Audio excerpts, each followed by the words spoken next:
민주당 얘기를 좀 해보도록 하겠습니다. 지난 6일이죠. 당 정당 혁신 추진이라는 게 있습니다. 그러니까 과거 같으면 정치 혁신위원회 뭐 그런 거죠.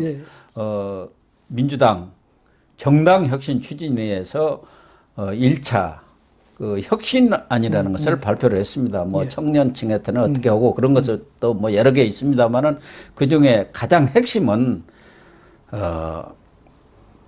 동일지역 사연임 제한 추진입니다. 그러니까 3번까지 당선된 한 지역에서 된 사람은 그 다음에는 공천 신청을 해도 안 되도록 만들겠다. 그러니까 사연임은 못 하도록 하겠다.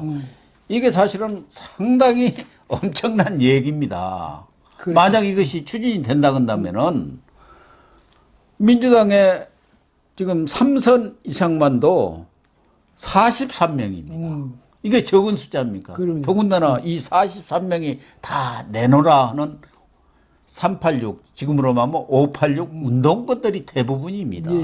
3선이 25명, 4선이 11명, 뭐 5선이 7명 뭐 어찌고 해갖고 43명이나 됩니다. 그리고 다 핵심들 아닙니까? 이 사람들 다 나가리를 시킨다. 이게 뭐냐? 이게 숨어 있는 뜻이 뭐냐? 이거 해가지고 지금 말은 못 내고 있는데, 큰 소리는 못 내고 있는데 부글부글 합니다. 지금 당 중진들이. 그러니까 민주당 사람들도 알아야 돼요. 뭐냐면 이재명이 뽑아놓으면 결국은 586은 이제 자기들 문빠든 뭐 노빠든 상관없이 여하튼 그 시절에 김대중 전 대통령 몇 가지 다 끊어버리고 이재명으로 완전히 교체하겠다는 거죠. 그러니까 이재명으로 자기 사람으로 그러니까 싹 바꾸고 버리겠다. 이 얘기 니들은 필요 없어. 니들은 이제 나 대통령 시켜주고 니들은 이제 임무가 끝났으니까 그냥 가. 팽이다, 팽. 이렇게 하는 건데, 물론 뭐, 왜냐면 사실 뭐 정치하다 보면 그 속에 정치 귀족이 생겨. 세습 귀족이. 너무 오래 해먹었다는 얘기가 많지 않습니까? 그러다니까 그것은 이제 적절히, 뭐, 그거 할 필요는 있는데 문제는 민주당 586이 들을 때 기가 막힐 거다, 이 말이죠. 그 다음에 또 하나는, 정말 지금 중요한 게 뭐냐. 만약에 그 정치 제도적인 측면에서 가장 중요한 게 뭐냐면 국회의원들 이런 문제도 있지만 그 이전에 대통령의 제왕적 대통령제를 어떻게 내가 대통령이 되면 특히 이재명이 대통령이 되면 저거 진짜 독재하는 것 아니야? 이런 이제 의심이 많거든. 그렇다면 나는 대통령이 되면 내 대통령 권한을 이런 것은 과감히 내려놓겠다든지 아니면 그야말로 책임 총리질을 하겠다든지 뭐 그런 공약부터 1차로 탁 내놓고 해야지. 지금 만만한 게 국회의원들이고 왜냐면 잘 따라오거든. 잘 따라오고 시킨 대로 그냥 이재명의 알겠습니다 하고 다들 그냥 바짝 엎드려 있잖아요. 이재명의 민주당 이러니까 맞습니다 이러고 따라오니까 요거 가지고 놀기 편하네. 이래가지고 싹 정리하겠구만. 내가 집권하면 그러니까 이렇게 당신들 딱 잡아서 그냥 국민들 앞에 제물로 던져줘도 되겠네. 국민들은 좋아하죠. 제발 좀 바꿔달라. 그러니까. 뭐 여야를 떠나서 또 우리 국민들은 누구 지지층을 떠나서 저 586 해먹는 것들 태양광으로 해먹고 뭘로 해먹고 그 소리뿐이 없지 않습니까? 그리고 과거에 무슨 운동권 좀 했다고 그것도 반독재 민주화 운동도 한 거 아니지 않습니까? 어떻게 보면은 친북, 반미 그 운동권들이에요. 친북 주사파들이 대부분 아닙니까? 뭐 문화원 점령하고 무슨 방어하고 무슨 당사 점거하고 그런 사람들이란 말이에요. 그러니까 그런 사람들을 좀 정리를 할 필요는 있는데 왜냐하면 그 사람들 이제 할 만큼 했으니까 역사적으로 볼 때도 퇴장할 때가 되긴 됐는데 문제는 바로 이재명에 의해서 정리가 될 거다. 이게 자기들 생각할 때 좀 신세 한탄할 만하지. 우리가 어떡하다 이렇게 됐냐. 우리가 모든 걸 이재명한테 그냥 다 갖다 바쳤더니 이재명이 오냐 이러고 쳐버린다. 이런 상황이 되니까. 그런데 사실은 이걸 누가 이렇게 만드냐면 민주당 자기들이 만든 거예요. 6선도 있고 5선도 있고 다 있잖아요. 박병석이 있지. 이쪽에는 뭐 송영길이 있지 뭐 다 있잖아. 그렇게 정치 귀족들을 자기들이 다 만들어 놓고 난 뒤에는 이제 뭐 국민들한테 지탄을 받아야 될 사람들이 우리 이제 앞으로는 안 그럴게. 이거 안 그럴지 그럴지도 몰라요. 또 요거 대선 끝나고 나면 또 뭐 언제 그랬는데 입 닦아 버리면 그만이지. 마치 정치를 혁신하는 것처럼 이렇게 쇼를 하도 잘하니까. 그런데 이게 지난번 민주당하고 지금 합당을 통합을 선언을 했고 지금 그 뭐 절차를 받고 있는 걸로 알고 있는데 그게 들어가 있습니다. 국회의원 3선 초과 금지 원칙을 신설하겠다. 그리고 이재명이도 보니까 2020년 9월 3일 SNS다가 그 당시 이것을 제기한 사람이 윤건영 의원입니다. 예. 지금 정무실장하고 있잖아요. 이재명에. 윤건영이라든가 뭐 민형배인가 뭐 이런 사람들이 제발 3선 이상 하지 않도록 이 연임 금지 조항을 넣자. 그러니까 그 이재명이가 SNS에 꼭 필요한 제도다. 기득권을 내려놓아야 한다. 이렇게 아주 적극적인 지지 의사를 표명한 바가 있습니다. 예. 그렇기 때문에 이번에 열린민주당과 민주당의 합당 조건으로 그게 들어갔지만 그 뒤 배경을 보면 거기에 이재명의 뜻이 담겼다. 이렇게 볼 수밖에 없잖아요. 그러니까 다른 사람들은 마음을 못 드는데 이상민 그분은 지금 6선인가 5선 되지 않습니까? 좀 신체적인 결함도 갖고 있는 분인데 또 쓴소리 잘하잖아요. 예. 이게 뭐냐 하고 조금 혼자 유일하게 뭐 한 말씀 하신 것 같더라고. 다른 사람들은 이재명 눈치 보니라고 지금 아무 말도 안 하고 또 자기들끼리는 또 좌파들은 그러지 않습니까? 우선 일단 정권을 찾고 보자. 무슨 수를 쓰든 무슨 공약을 하든 해서 찾고 나서 그 이후에 뭐 그 문제는 또 논란을 벌여도 되고 뭐 뒤집어도 된다. 그런 생각을 하고 있을 수도 있죠. 그러니까 좌파의 특징 중 하나가 뭐냐면 목표 지상주의. 예, 그다음에 뭐 다른 건 목표 달성하고 난 뒤에 또 뭐 완전히 또 백지로 돌려버려도 상관없는 그런 사람들이니까 그런 점에서 보면 이런 공약도 뭐 아주 공약이라고 내세웠지만 나중에 끝나고 난 뒤에 어떻게 될지. 그래서 저 사람이 대통령 만약에 된다. 그럼 내가 언제 그런 말 했냐고 잊어버릴 거예요. 그다음에 이런 걸 뭐냐면 이 사람들이 표를 계산해서 3선 이상 금지시키, 3선까지만 허용하겠다, 뭐 이런 식으로 말하는데, 글쎄요, 그것도 그렇고, 또 하나는, 드디어 민주당도 이제 안에서 이를테면, 자기들끼리 분파작용이 이제 본격화되겠구나. 왜냐하면 선거 목전에 두고 이렇게 되면요, 이것도 아마 이제 말이 자꾸 퍼져나가면 심각한 영향을 미치게 될 것 같다는 생각이 드네요. 조금 있으면 틀림없이 흔히 뭐 괴문서라는 게 나오지 않습니까? 살생부 이런 것들도 나돌아다니고 특히 이제 대선이 끝나자마자 6월에 지방선거가 있지 않습니까? 물론 뭐 자치단체 작은 자치단체들은 큰 문제가 없지만 이제 광역 단체장 이게 제일 중요하거든요. 그렇죠. 여기에는 586 운동권이라든가 뭐 친문 핵심 뭐 친노 그 사람들은 싹 배제하겠다는 그런 얘기가 지금 흘러나오고 있거든요. 그러니까 이재명이가 집권할 것을 대비해서 자기 세력으로 지방 정부들도 딱 장악해 놔야 한다. 그런 인식이죠. 이재명 그 후보 같으면 그거는 자기가 경기지사 했으니까 이거 지방 단체들을 어떻게 장악하는 것이 대통령으로서 국정을 이끌어 나가는데 중요하다.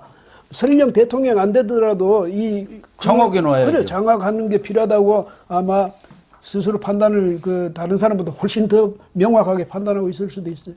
지금 벌써 그런 얘기가 나와요. 광역단체장, 뭐 기초단체장이야 뭐 좀 작으니까 뭐 알아서 그 지역에서 유력한 사람이 할 수도 있고 그러나 광역단체장 이 부분에 있어서는 이재명이가 확실히 그립을 쥐겠다 이런 얘기들이 흘러나오고 있고 그러면 당내에서도 사실은 반발이 생기죠. 그래서 하나도 지금 반발했잖아요. 당원들. 뭐 이 당원들이 지금 나서가지고 게시판 막았다 해서 그것 때문에 지금 반발하고 말이지 뭐 소송까지 하고 이런다는데 그 정도 되면 이게 만약에 좀 부풀어 올라가면 민주당도 뭐 국민의힘만 선거 목전에 두고는 꼭 그 자중실 안에 일어나게 되거든. 그렇습니다. 지금 사실은 이번에 이제 국민의당 민주당에서 탈당했던 사람들이 있잖아요. 뭐 천정배당 전부 들어갔습니다. 그러다 보니까 호남에도 난리입니다. 현역 의원들 다 민주당인데 되게 초선들이고 그렇단 말이에요. 거기에 이제 다선들이 과거에 국민의당 사람들 그 후에 뭐 민생당까지 이렇게 변했습니다. 그 사람들 다 재선 3선으로는 아주 중진들도 많고 그러니까 이 사람들 다 들어와가지고 이제 지역에 나도 민주당이야. 전에는 복당 불가했지 않습니까? 거기 그러다 보니까 뭐 호남에서도 지역구에서 술렁술렁 하는 모양이에요. 거기에 지난번 무소속으로 있다가 국민의힘에 입당한 이영호 의원이 있습니다. 예, 예. 거기도 사실은 민주당에 복당을 하고 복당 신청을 1년 전에 했는데도 끝까지 복당을 안 받아주니까 결국은 이제 윤석열 후보의 설득으로 인해서 이쪽에 넘어왔는데 이영호 의원이 요 연임제, 사연임제 제한 추진을 한다는 그 발표가 나오니까 그러면은 5선인 송영길, 4선인 윤호중, 송영길 대표, 윤호중 원내대표부터 풀출마 선언해야 당신들의 그러한 정치 개혁, 정당 개혁의 의지를 믿을 수 있는 거 아니냐. 불출마 선언을 하고 지금 촉구하고 나섰더라고요. 아주 잘한 것 같아. 이런 게 중요한 겁니다. 당연하죠. 이 국민의힘에서는 그런 거 딱 나오면 탁 역으로 쳐야 하는 거거든요. 그러니까 아까 이야기했지만 만약에 그 공약해놓고 나중에 안 지키면 그만 아니에요. 근데 이 사람들은 나는 안 나간다. 나는 이제 확실히 실천하겠다는 그 의지를 보여주는 게 굉장히 중요하죠. 그래 실천 의지가 중요한데 그건 지금 저는 호남에서 만약에 지역구가 겹치면 어떻게 됩니까? 그 옛날에 있었던 사람 다른 복당한 사람들 하고 현재 그 자리 차지하고 있는 사람들하고 그렇게 되면 거기서 선거 끝나고 나면 이제 아마 싸움판이 엄청나게 벌어질 겁니다. 네, 엄청나게 보는 거 지금부터 벌써 그럴 거 아니에요. 내 자리 뺏으러 들어온 거 당연히 뺏으러 들어가지. 안 그러면 뭐하러 들어가겠어요. 옛날 내 자리 찾겠다고 들어가는 거죠. 그 있는 사람은 난 이 자리는 결사적으로 지키겠다고 하겠지. 예. 그러니까 분란을 만들어 놓는 거예요 지금. 그래서 국민의힘도 원외 당협위원장들이 안 뛴 게 김한길이가 새수제위원회를 만들어가지고 나중에 집권하면 정계 개편을 한다는 그런 얘기들이 쫙 도운 거 아닙니까? 그러면 정계 개편이 뭐랍니까? 민주당 의원들을 끌어오겠다는 거. 그러니까 지옥에 저 사람들 오면 국회의원들이 다 차지해버리니까 내가 몰라 벌써부터 뛰느냐. 더군다나 김한길은 정당 만들고 부수는데 아주 선수 아닙니까? 그렇죠. 예. 그래서 그게 큰 작용을 한 거거든요. 안 뛴다는 거예요. 그런데 이제 그 새시대위원회가 해체가 됐습니다만은 그런 오해를 살리를 하면 안 되거든요. 선거 때는. 그 전열을 스스로가 그 전열을 스스로 예. 흩뜨립니다.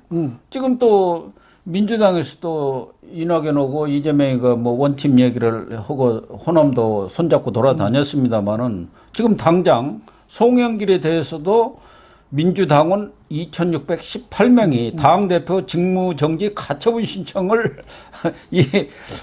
7일 날 했네요. 예. 이거 보면은 이게 대부분 아마 이낙연 쪽 사람들 아니겠느냐. 그렇죠. 예. 당신 말이야 그때 당원 당규를 제대로 집행을 안 해가지고 그렇지 않습니까?